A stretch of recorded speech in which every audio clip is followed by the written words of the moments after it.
नमस्कार दोस्तों, इस वीडियो में हम बात करने वाले हैं ब्रेन के सीटी स्कैन के बारे में, यानी कि दिमाग के सीटी स्कैन के बारे में। दोस्तों, ब्रेन का सीटी स्कैन क्या होता है? तो दोस्तों, सीटी स्कैन को कंप्यूटेड टोमोग्राफी टेस्ट कहते हैं और ब्रेन सीटी स्कैन का मतलब होता है केवल दिमाग के सीटी स्कैन टेस्ट। और यह एक एक्सरे टेस्ट है जिसकी मदद से दिमाग की 3D तस्वीरें तैयार की जाती है और इस मशीन में एक स्कैनर लगा होता है जो कि एक्सरे किरणें बनाता है और यह किरणें दिमाग में प्रवेश करती है और इनकी मदद से कंप्यूटर स्क्रीन पर दिमाग की 3D चित्र देखे जा सकते हैं। कभी कभी दिमाग के कुछ निश्चित भागों की स्पष्टता को बढ़ाने के लिए एक डाई यानी कि आयोडीन का प्रयोग किया जाता है और इसकी मदद से एक्सरे फिल्म पर फोटो जो होता है वो अधिक विस्तृत और स्पष्ट आती है। ब्रेन सीटी स्कैन टेस्ट का उद्देश्य दिमाग और उसके आसपास के ऊतकों में असामान्यताओं का पता लगाना होता है और इसके अलावा सीटी स्कैन जो होता है वो खून परिसंचरण से जुड़े विकारों का पता लगाता है और दिमाग के एक विशिष्ट हिस्से की सटीक छवियां प्रदान करता है। हेलिकल सीटी स्कैन 30 सेकंड से भी कम समय में दिमाग के चयनित हिस्से को स्कैन कर सकता है और यह उन बच्चों और रोगियों में सहायक है जो कि टेस्ट के दौरान सहयोग नहीं करते हैं।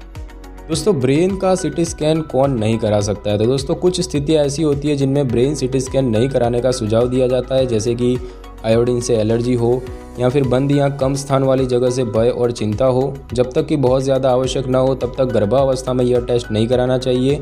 ब्लड प्रेशर, नाड़ी, श्वास और दिल की धड़कन में बार बार उतार चढ़ाव हो, मोटापा या फिर शरीर का वजन 181 किलोग्राम से अधिक हो, हिप रिप्लेसमेंट सर्जरी के बाद शरीर में आर्टिफिशियल इम्प्लांट कराना, डेंटल कैविटी होने पर दांतों में फिलिंग कराना या ऐसे लोग जिनका बैरियम एनीमा टेस्ट किया जा चुका है उनमें दिमाग का सीटी स्कैन करने से चित्र जो होते हैं वो अस्पष्ट मिल सकते हैं। और टेस्ट में इस्तेमाल की गई डाई के संपर्क में आने के बाद किडनी फेल्यूर का खतरा होता है, तो ऐसे लोगों को जो ब्रेन का सीटी स्कैन है वो नहीं कराना चाहिए। दोस्तों, बात करते हैं ब्रेन सीटी स्कैन जो होता है वो क्यों किया जाता है। तो जब लक्षणों से यह संदेह होता है कि दिमाग या फिर सेंट्रल नर्वस सिस्टम में किसी प्रकार की समस्या हो सकती है, तो ऐसे में डॉक्टर जो होते हैं वो ब्रेन सीटी स्कैन कराने का सुझाव दे सकते हैं, जैसे कि सिर में अचानक या लगातार दर्द होना या सिरदर्द के पैटर्न में बार बार बदलाव आना, दौरे या फिर मिर्गी, छूने पर कुछ महसूस न होना या झुंझुनाहट होना, मांसपेशियों की कमजोरी, दोहरी दृष्टि या फिर देखने की क्षमता में कमी, याददाश्त कमज़ोर होना या समझने में कठिनाई होना, मांसपेशियों में जकड़न या कठोरता, हाथ या पैर में कंपकंपी या फिर दौरे पड़ना या बोलने में कठिनाई या अस्पष्ट बोलना। तो ऐसे लक्षणों का संदेह होते ही डॉक्टर जो है वो ब्रेन के सीटी स्कैन के लिए सुझाव दे सकते हैं। अब दोस्तों, बात करते हैं कि ब्रेन सीटी स्कैन से पहले क्या क्या तैयारियां की जाती है। तो दोस्तों, सीटी स्कैन ब्रेन के लिए किसी विशेष तैयारी की आवश्यकता नहीं है, लेकिन आपको कुछ बातों का ध्यान जरूर रखें। यदि इस टेस्ट के दौरान कॉन्ट्रास्ट डाई का उपयोग किया जाता है तो डॉक्टर आपको टेस्ट से 4 घंटे पहले से कुछ न खाने पीने के लिए कह सकते हैं, जबकि डाई का प्रयोग न होने पर ऐसा करने की ज़रूरत नहीं होती। यदि आप मेटफॉर्मिन डायबिटीज़ की दवा ले रहे हैं तो आपको टेस्ट वाले दिन दवा न लेने के लिए कहा जा सकता है, लेकिन आप अपनी बाकी नियमित दवाएं लेना जारी रख सकते हैं। यदि आप टेस्ट से पहले 4 घंटे से खाली पेट हैं तो ऐसे में निर्जलीकरण से बचने के लिए आपको इन 4 घंटों से पहले खूब पानी पीने की ज़रूरत है। और स्कैन से पहले ब्लड यूरिया नाइट्रोजन यानी कि BUN और क्रिएटिनाइन के स्तर की जांच के लिए खून की जांच कराने की आवश्यकता हो सकती है। दोस्तों, बात करते हैं ब्रेन का सीटी स्कैन कैसे होता है। तो जब आप इस टेस्ट के लिए जाते हैं तो लैब टेक्नीशियन पहले आपको पूरी प्रक्रिया के बारे में बता देते हैं।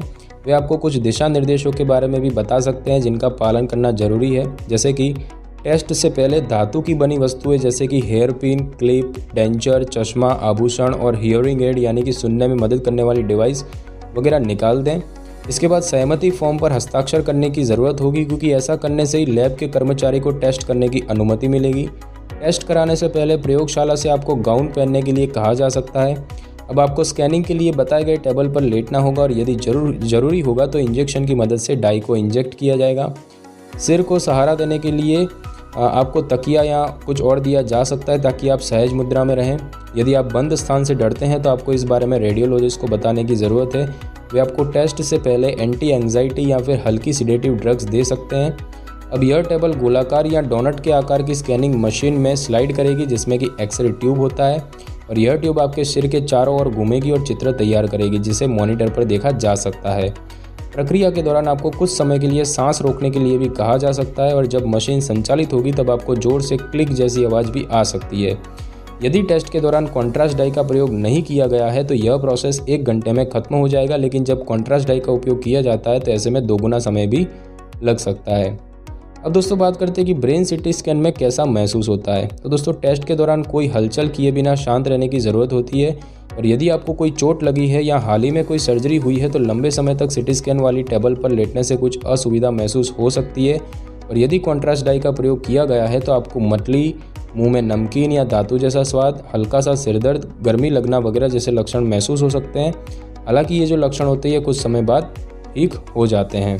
दोस्तों बात करते हैं ब्रेन सीटी स्कैन के परिणाम का क्या मतलब होता है। तो दोस्तों ब्रेन सीटी स्कैन की रिपोर्ट जो होता है वो असामान्य आती है, तो इसका मतलब ये कुछ स्थितियों की ओर इशारा कर सकते हैं, जैसे कि फोड़ा होना, धमनी विस्फार विकृति यानी कि धमनियों और नसों से जुड़ी असामान्यताएं, मस्तिष्क धमनी विस्फार यानी कि दिमाग में धमनी की दीवार में कमज़ोर हिस्सा, कॉर्टिकल एट्रोफी जो कि एक प्रकार का मनोभ्रंश होता है, सेरेब्रल इन्फाक्शन यानी कि पर्याप्त खून न मिलने के कारण दिमाग की कोशिकाओं का मरना, इंट्राक्रेनियल हेमरेज यानी कि खोपड़ी के अंदर ब्लीडिंग, हिमेटोमा यानी कि रक्त वाहिका के बाहर ब्लीडिंग, इंट्राक्रेनियल नियोप्लाज्मा यानी कि ब्रेन ट्यूमर, मेनिंजियोमा यानी कि दिमाग को कवर करने वाली झिल्ली में ट्यूमर, और मल्टीपल स्क्लेरोसिस जो कि एक रोग होता है जो सेंट्रल नर्वस सिस्टम को प्रभावित कर सकता है। अब दोस्तों बात करते हैं इसके लाभ और जोखिम की। तो दोस्तों इसके लाभों की बात की जाए तो इस टेस्ट में बहुत कम मात्रा में रेडिएशन का इस्तेमाल किया जाता है, जो कि वृद्ध और बच्चों सहित विभिन्न आयु समूहों के लिए हानिकारक है, और निदान के लिए एक्सप्लोरेटेड सर्जरी की आवश्यकता को कम करता है। यह तय करने में मदद करता है कि सर्जरी की वास्तव में ज़रूरत है या नहीं, और यह कैंसर के उपचार की निगरानी और निदान में मदद करता है। साथ ही साथ अस्पताल में लंबे समय तक भर्ती होने के जोखिम को भी कम करता है। तो बात की जाए इसके जोखिमों की, तो दोस्तों गर्भावस्था के दौरान रेडिएशन के संपर्क में आने से अजन्मे बच्चे में जन्म दोष हो सकता है। सिटी स्कैन में इस्तेमाल होने वाला रेडिएशन अपने बच्चे को दूध पिलाने वाली माताओं और उनके शिशुओं में एक जोखिम कारक हो सकता है। स्कैन के दौरान यदि डाई यानी कि आयोडीन का प्रयोग किया गया है तो इससे कुछ लोगों को एलर्जी की समस्या भी हो सकती है। डाई से एलर्जी की वजह से एक्यूट किडनी फेल्यूर का जोखिम हो सकता है, और जो लोग डायबिटीज़ मेलिटस के उपचार के लिए मेटफॉर्मिन ले रहे हैं वे जब कॉन्ट्रास्ट डाई सहित ब्रेन सीटी स्कैन कराते हैं तो उनमें लैक्टिक एसिडोसिस की वजह से तेज़ सांस आना, ब्लड प्रेशर में कमी, मतली, उल्टी और भूख में कमी हो सकती है।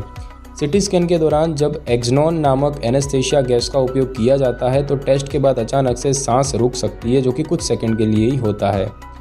अब दोस्तों बात करते हैं ब्रेन सीटी स्कैन के बाद क्या होता है। तो दोस्तों ब्रेन सीटी स्कैन के बाद आपको कुछ कार्य करने के लिए कहा जा सकता है। यदि आपको सिडेटिव ड्रग्स दिया जाता है तो आपको परिवार के सदस्य या किसी खास करीबी के साथ घर जाने की ज़रूरत है, और इस दौरान आपको गाड़ी नहीं चलानी चाहिए।